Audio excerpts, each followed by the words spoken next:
C'est comme un tsunami, un ouragan, une tempête d'amour et d'émotions. J'aurais vraiment aimé qu'on me dise que je pouvais pas tout faire et que c'est ok. Comment s'y retrouver au milieu de ce flot d'informations ? Pas facile de trouver sa place.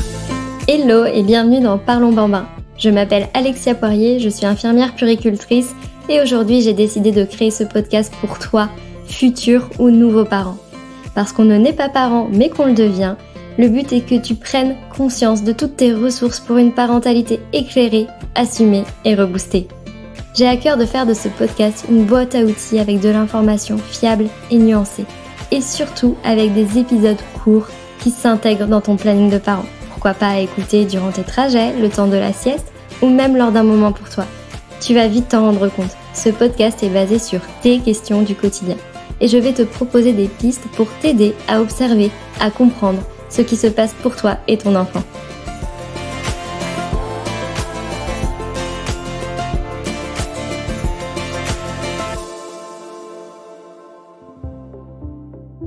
Ça y est, l'été bat son plein et tu es peut-être déjà sur ton lieu de vacances. Alors qui dit vacances dit souvent baignade et ça fait déjà quelques semaines que je reçois énormément de questions à ce sujet.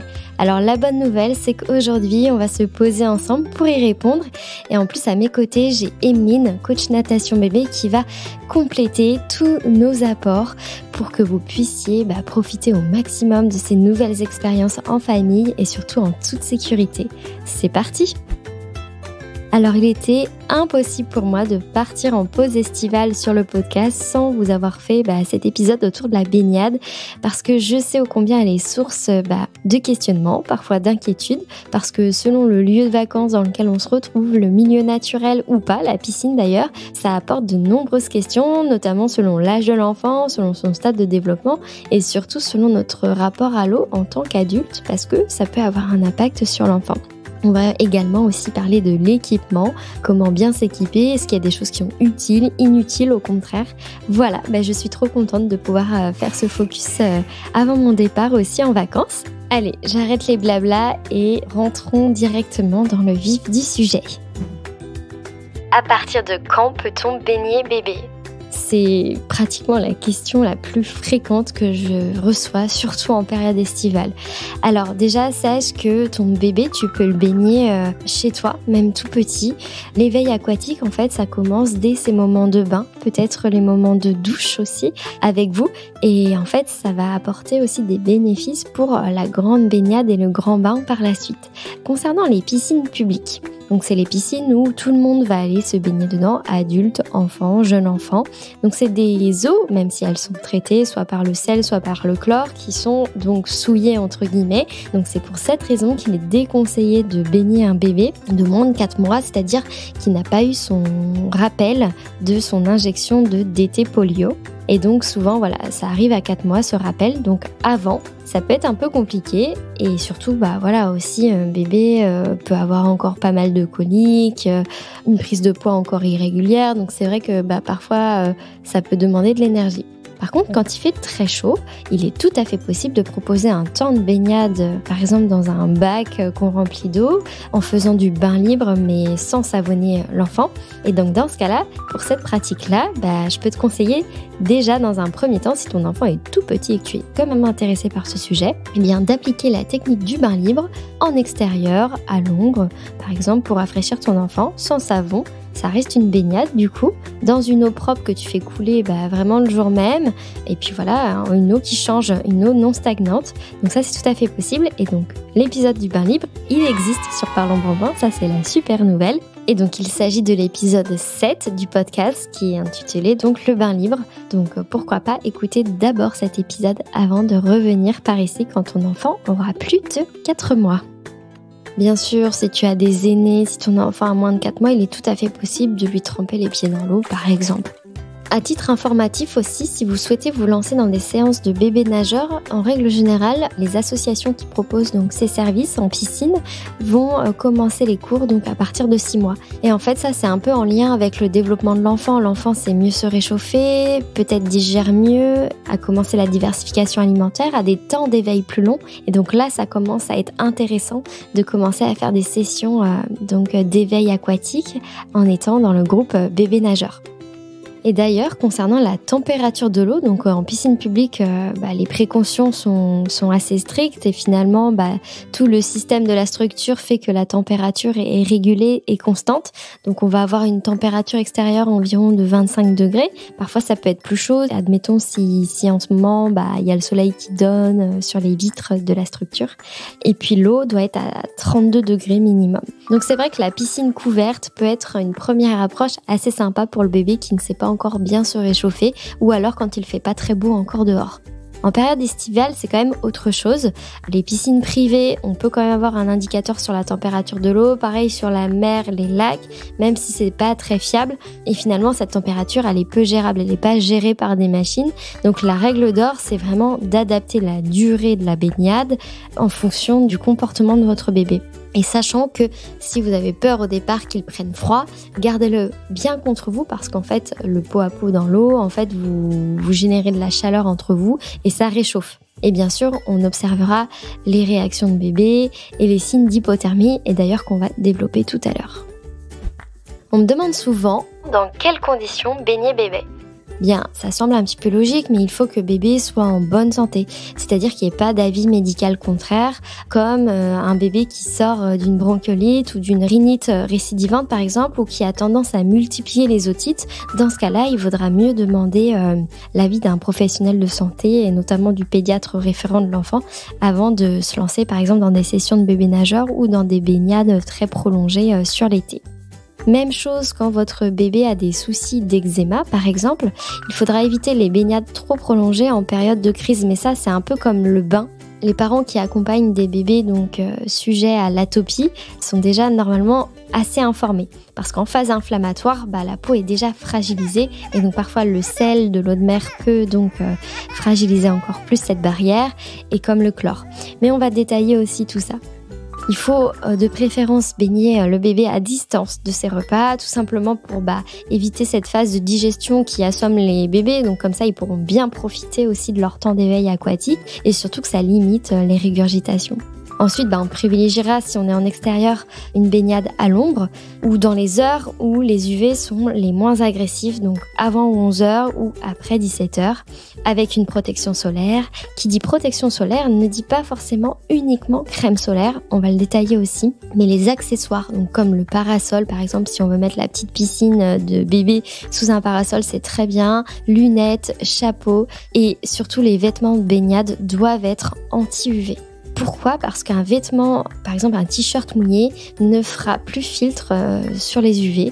Donc c'est pour ça que c'est important d'utiliser des textiles anti-UV pour bébé en cas de baignade à l'extérieur. Chez le tout petit, ça veut dire une présence, une surveillance continue.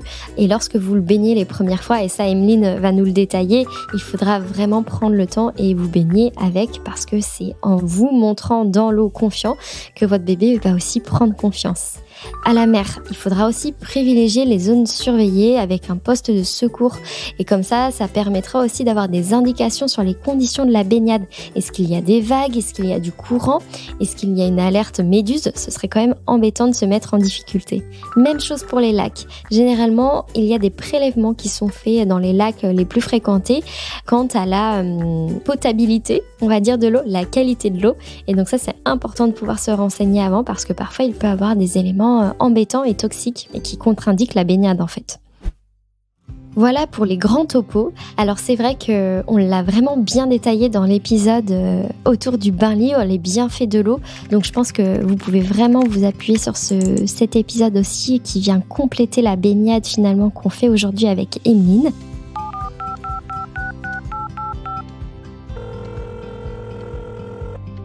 Justement, Emeline, je voulais te demander comment accompagner son bébé lors de sa première baignade, mais en piscine. Alors, lors des premières baignades en piscine, moi, ce que je conseille toujours, c'est de faire découvrir l'élément à bébé dans vos bras. C'est l'endroit où bébé est le plus rassuré, c'est l'endroit où il prend confiance. Donc moi je conseille toujours de prendre bébé tout contre soi, d'avoir toujours un porté léger, il n'est pas nécessaire de le serrer super fort contre soi, on le garde près de soi en peau à peau, mais d'avoir un porté bien léger, de descendre au niveau des épaules, que vos épaules soient dans l'eau ainsi que celles de bébé, et puis de se promener comme ça dans la piscine, de faire découvrir l'élément. S'il y a des petits jeux, on n'hésite pas à aller chercher une petite balle, à aller chercher par exemple, je sais pas, un petit seau, un arrosoir ou des objets percés, où on va pouvoir faire des jeux de transvasement, des petits jeux d'eau, des choses comme ça. Mais l'idée, c'est vraiment de se promener avec bébé dans l'élément, de lui parler d'une façon très douce et rassurante, de lui expliquer tout ce qui se passe, tout ce qu'on est en train de voir, ce qu'on est en train d'entendre, parce que pour eux, c'est aussi quelque chose de complètement différent. Il y a du bruit, il y a une odeur différente, il y a une température différente. Donc, faut pas hésiter à expliquer tout ça à votre bébé, lui dire que, tout ce qui se passe est complètement normal et tout ça va le rassurer. Donc voilà, on prend le temps avec bébé dans les bras de découvrir l'élément comme ça, tout simplement. D'accord, donc ça c'est vraiment la première étape. J'ai même vu d'ailleurs certaines mamans se baigner avec des écharpes de portage assez spéciales qui sont donc aquatiques respirantes, avec un tout petit pour pouvoir le garder aussi auprès d'elle. Donc ça je pense aussi c'est quelque chose que tu conseilles, Emeline. Donc voilà, ça c'est vraiment la première étape. Après, si vous voyez que votre tout petit est à l'aise et que ça se passe bien, n'hésitez pas à faire changer de position, toujours dans vos bras. Vraiment, c'est primordial. Gardez-le tout près de vous dans vos bras. Mais voilà, vous pouvez le faire changer de position, passer sur le ventre, sur le dos, sur le côté, le mettre sur votre épaule, la tête sur votre épaule, un petit peu en arrière sur le dos. Et l'idée, c'est toujours qu'il soit en mouvement. J'insiste toujours là-dessus. Avec les parents que j'accompagne, mais plus votre bébé va être en mouvement, plus ce sera rassurant pour lui aussi. Et sachez que les mouvements de votre bébé, les premiers mouvements de votre bébé sont initiés par vos mouvements à vous. Donc vous, mettez-vous en mouvement, faites des balanciers de droite à gauche lorsque vous êtes dans l'eau avec bébé. Et voilà, ça va le rassurer lors de ses premières séances en piscine et il va aussi comprendre comment son corps fonctionne dans l'eau.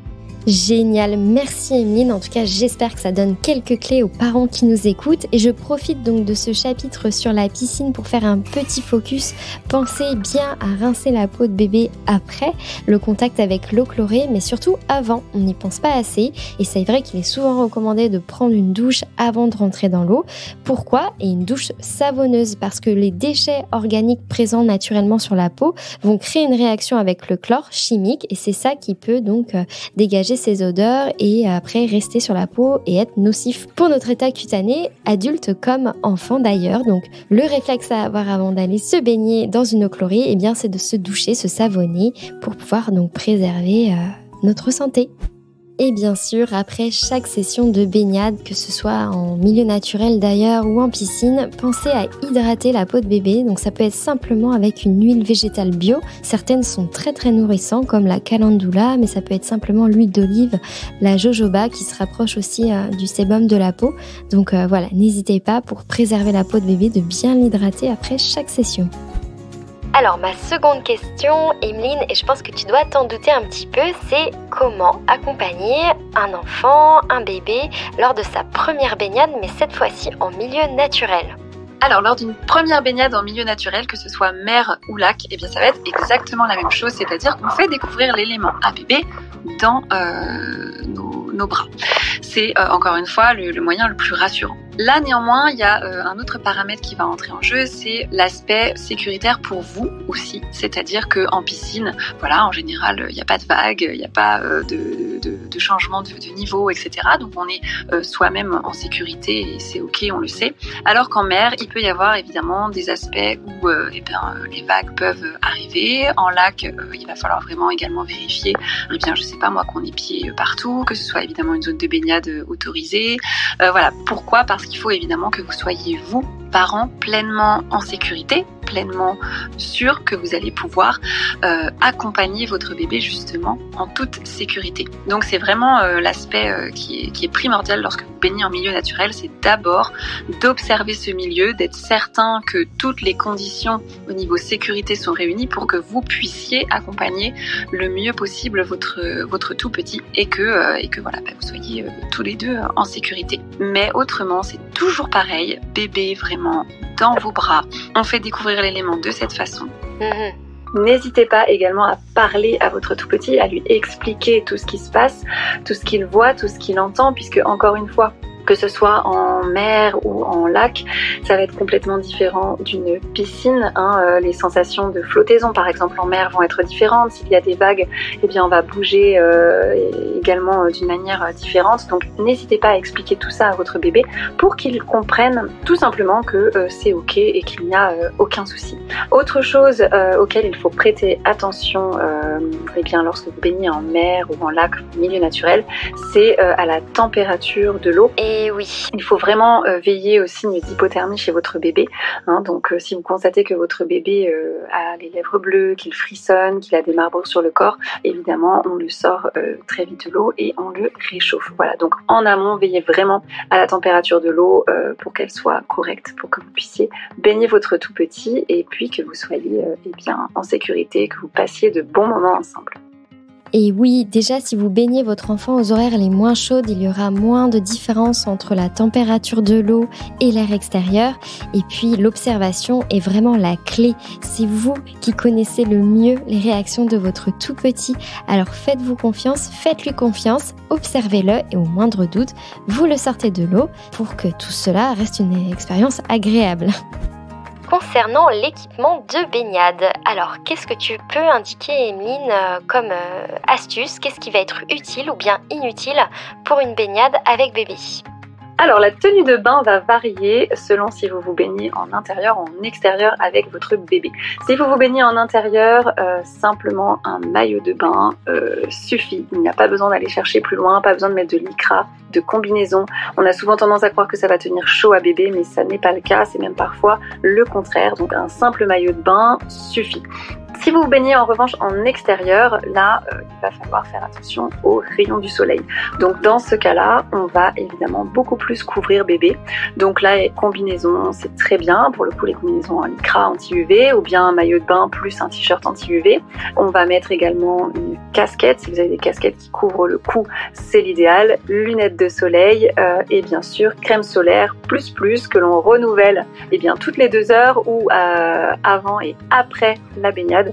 Lorsque vous êtes allé dans l'eau avec bébé, n'oubliez pas vraiment toutes les petites parties qu'on a tendance justement à oublier, à savoir les oreilles et puis voilà, toutes les parties visibles du corps de votre tout petit doivent être badigeonnées de crème. Sachez que un coup de soleil chez un bébé est considéré comme une brûlure grave, donc il faut vraiment protéger votre bébé le plus possible des rayons du soleil. Voilà, donc si vous vous baignez en extérieur avec bébé, là par contre on va le couvrir le plus possible. Et oui, mention très importante concernant le soleil, et d'ailleurs les coups de soleil de l'enfant sont les cancers de l'adulte. C'est très important de pouvoir porter une vigilance dès le plus jeune âge et aussi pour transmettre ces bons réflexes à nos tout petits futurs citoyens, futurs adultes. Donc voilà, ils sont la clé de l'avenir. Et puis pour les accessoires, on pense aux accessoires anti-UV parce qu'une fois humides, en fait, ils ne servent plus à grand chose. Donc voilà, si vous pouvez vous équiper, vous faire prêter des accessoires parce qu'on sait qu'ils ne durent pas forcément très longtemps, eh bien faites-le. Et d'ailleurs, je sens déjà cette question arriver, peut-être que vous la posez déjà en l'écoutant, chers parents. Que penses-tu, Emeline, des brassards ou bien des flotteurs, des ceintures de flottaison pour les jeunes enfants? Est-ce que c'est un atout pour l'acquisition de la nage ou bien pas du tout? Voilà, à toi l'honneur pour ce sujet, grand sujet qui peut être un peu parfois touchy, je le sais. Pour revenir sur les brassards et les flotteurs, donc moi je ne les conseille pas, le plus possible je conseille de laisser bébé libre de ses mouvements. Néanmoins, évidemment, c'est quelque chose que l'on peut nuancer et c'est quelque chose qui peut faire peur à certains parents. Le fait de ne pas avoir de brassard, donc il faut y aller étape par étape puisqu'il faut que l'enfant sente que le parent est rassuré aussi pour pouvoir l'être également. Donc du coup, moi ce que je conseille vraiment par rapport à ça, c'est dès que l'enfant a pied, 0 flotteur, 0 brassard, rien du tout. De toute façon, on est constamment en train de surveiller son enfant, qu'il ait des brassards ou non. Donc vraiment, quand l'enfant a pied, je conseille aucun flotteur, on le laisse complètement libre de ses mouvements. Voilà, on reste près de lui, on est toujours évidemment focus sur ce qu'il fait et on est à fond dans sa surveillance. Comme ça, il est complètement libre de ses mouvements et il va découvrir plein de sensations par rapport à son corps dans l'eau. Il y a beaucoup de choses déjà qui vont se développer, ne serait-ce que dans un endroit où l'enfant a pied, dans une pataugeoire. C'est vraiment très bénéfique de le laisser sans brassard. C'est vrai que ça peut être tentant, mais j'entends tout à fait ton positionnement et merci pour cette argumentation parce que ça peut rassurer aussi les parents qui nous écoutent d'entendre ces mots doux et cette bienveillance. Et alors, quand l'enfant n'a pas pied, qu'est-ce qu'on fait, Emeline ? Lorsque bébé n'a pas pied, je conseille le plus possible de l'avoir dans vos bras. Dans ces cas-là, il n'y a pas besoin de flotteur. L'idéal, c'est qu'il s'accroche à vous, il s'accroche au bord, il passe entre papa et maman, qu'il soit libre de ses mouvements comme ça. Vous pouvez cependant avoir besoin parfois de mettre les flotteurs lorsque vous ne vous sentez pas en sécurité. Par exemple, vous avez plusieurs enfants à gérer dans l'eau, vous ne vous sentez pas de mettre aucun flotteur aux enfants. Dans ces cas-là, effectivement, on met les enfants en sécurité si nous-mêmes on ne se sent pas en sécurité, ou bien si on est dans la mer par exemple et que y a des vagues, etc. On ne se sent pas en pleine possession de nos mouvements et de nos capacités pour pouvoir gérer la sécurité de l'enfant. Et bien dans ces cas-là, évidemment, on lui met des brassards et de ce fait, tout le monde est rassuré. Voilà, dès lors que vous vous sentez en pleine sécurité, en pleine possession de vos mouvements pour pouvoir accompagner votre enfant, et bien dans ces cas-là, je conseille de ne pas mettre de brassard. Et puis, si vous souhaitez ensuite, si vous sentez à un moment donné que c'est compliqué pour vous de gérer votre enfant sans brassard, dans ces cas-là, évidemment, on ajoute des flotteurs. Donc en gros, la conclusion, c'est on évite de se mettre en danger et on profite surtout. Le but n'est pas de se mettre en difficulté et peut-être qu'il y aura des moments dans la journée où vous vous sentirez plus disposé pour surveiller votre enfant. Et comme tu parlais des aînés, peut-être que parfois le plus petit sera encore à autant de sieste avec le coparent et que vous serez complètement dédié pour cette session d'éveil aquatique. Et en fait, parfois, il suffit de 5 minutes lors d'une baignade sans brassard, mais ça aide déjà votre enfant dans le processus. Un grand merci à toi, Emeline, pour tous tes apports aujourd'hui et vraiment ton temps. C'est toujours un plaisir vraiment de te recevoir dans le podcast Parlons Bambin. Et d'ailleurs, j'invite tous nos auditeurs à découvrir ton compte Instagram qui s'appelle Bébé Nageur au pluriel, où tu livres d'ailleurs plein de conseils avec des vidéos très concrètes, par exemple avec des petits exercices à faire. Donc ça peut être un super complément avec cet épisode.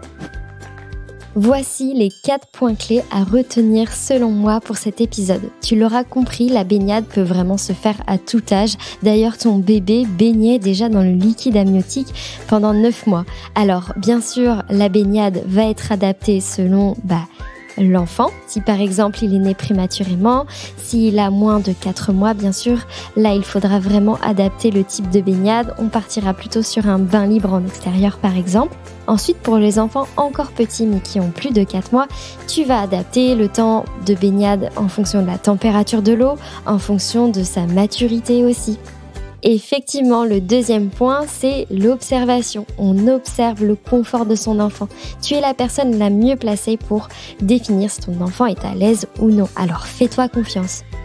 On a également rappelé dans cet épisode les signes d'hypothermie et comment réagir. Bien sûr, on sort rapidement de l'eau, on réchauffe l'enfant, sans souci.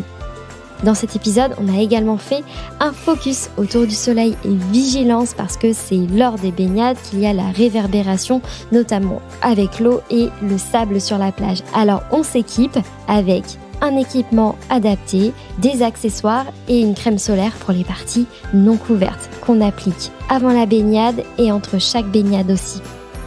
Enfin, plus tu vas laisser ton bébé libre de ses mouvements, c'est-à-dire sans flotteur dans l'eau, et plus tu vas prendre confiance avec lui. Alors laisse-toi cette chance. Cependant, quand tu sens que les conditions ne sont pas optimales et que tu préfères la sécurité, il est tout à fait possible, bien sûr, de me faire porter des flotteurs à ton bébé. La baignade doit surtout rester un moment de plaisir. Et c'est sur ces belles paroles que se termine cet épisode, l'avant-dernier de la saison. J'ai un petit peu d'émotion à clôturer cette première saison. En tout cas, on a dépassé les 20 000 écoutes et je vous remercie énormément parce que j'ai pas toujours été régulière dans la publication des épisodes, mais vous êtes toujours présente et présent à chaque nouvelle sortie et donc ça fait vraiment plaisir. En tout cas, n'hésitez pas à partager cet épisode autour de vous cet été, à votre entourage, ça me ferait vraiment plaisir et profitez bien donc de vos premières baignades avec bébé. À très vite.